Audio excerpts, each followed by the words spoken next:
কোনো দামি পাথরের মূল্য তার ওজনের বর্গের সঙ্গে সরলভেদে আছে। ওই পাথর ভেঙে 3টি টুকরো হয়ে গেল এবং ওই টুকরোগুলির ওজনের অনুপাত 3:4:5। যদি এর ফলে 9,400 টাকা ক্ষতি হয় তবে আসল পাথরটির মূল্য কত? আলোচ্য প্রশ্নটির সমাধান আজ আমরা করছি। তাহলে ধরে নিচ্ছি এই এটা একটা বড় দামি পাথর।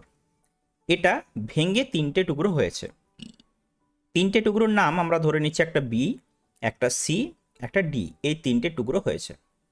এখন দামি পাথর যেটা ছিল এর মূল্য আর ওজন এই দুটো আমার প্রয়োজন। তাহলে আমি ধরে নিচ্ছি মূল্য সমান এক্স আর ওজন সমান ওয়াই। এদের মধ্যে শর্ত কি দিয়েছে না, মূল্যটা ওজনের বর্গের সঙ্গে সরলভেদ। তাহলে মূল্য অর্থাৎ এক্স, ভ্যারিয়েশন আমরা লিখব ওয়াই স্কোয়ার। আচ্ছা, ভ্যারিয়েশন থাকলে ফার্স্ট আমরা কি করব, ভ্যারিয়েশন তুলে দেবো।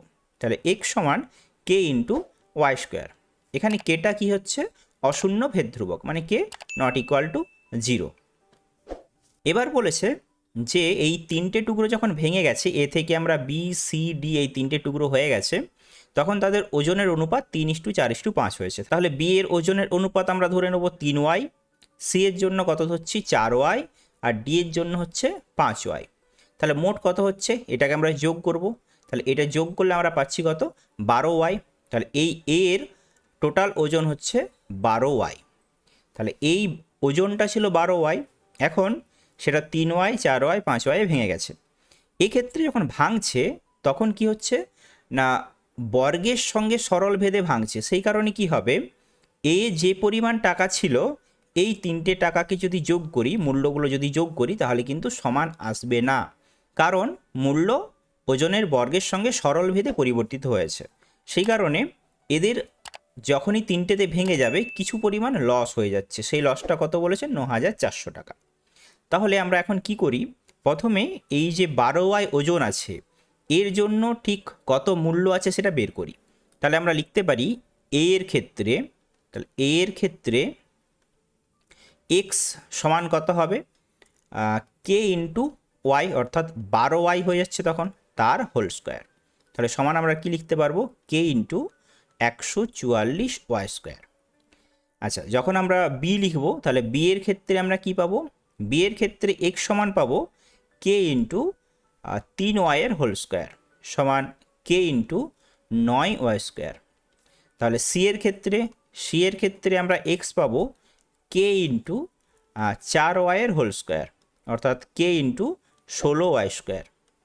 আর ডি আছে, তাহলে ডি এর ক্ষেত্রে আমরা পাবো এক্স সমান কে ইন্টু 5y তার হোল স্কোয়ার সমান কে ইন্টু 25y স্কোয়ার। ওকে, এখন এই যে 3টে আছে বি, সি, ডি, এই 3টের যে আমরা মূল্য পাচ্ছি, এই মূল্যটা এই যে মূল্য আছে এই মূল্যর থেকে কিছুটা কম, কারণ বইয়ে বলেছে 9,400 টাকা ক্ষতি হয়েছে। তাহলে আমরা শর্তে কি লিখতে পারি, শর্তে কে ইন্টু 144 ওয়াই স্কোয়ার, যেটা বড় পাথরের মূল্য, ওই মূল্য থেকে যদি যে ছোট পাথরের যে মূল্যগুলো আছে সেই টোটালটা আমরা যদি বাদ দিয়ে দিই, কে ইন্টু 9y স্কোয়ার, কে ইন্টু 16y স্কোয়ার প্লাস কে ইন্টু 25y স্কোয়ার, এটা সমানই হচ্ছে কি, যে মূল্যটা তার কমে যাচ্ছে, ক্ষতি হচ্ছে, তাহলে সেটা সমানই বইয়ে বলেছে 9,400 টাকা। তাহলে বা আমরা কে ইন্টু 144 ওয়াই স্কোয়ার মাইনাস এটা যোগ করলে কত হয়, 16 9 25, 25 আর 25 যোগ করলে হচ্ছে 50, 50 ইন্টু কে ওয়াই স্কোয়ার সমানই 9,400। বা 144 থেকে আমরা 50 যদি বাদ দিই, 4 আর 94, তাহলে 94 ইন্টু কে ওয়াই স্কোয়ার সমানই হচ্ছে 9,400। বা কে ওয়াই স্কোয়ার সমান হচ্ছে 100, তাহলে কে ওয়াই স্কোয়ারের মান পাচ্ছি 100। আমাকে বলেছে যে আসল পাথরটির মূল্য কত, এখানে বলেছিল আসল পাথরটির মূল্য কত। আচ্ছা, আসল পাথর হচ্ছে আমরা কোন ক্ষেত্রে পেয়েছিলাম, এর ক্ষেত্রে।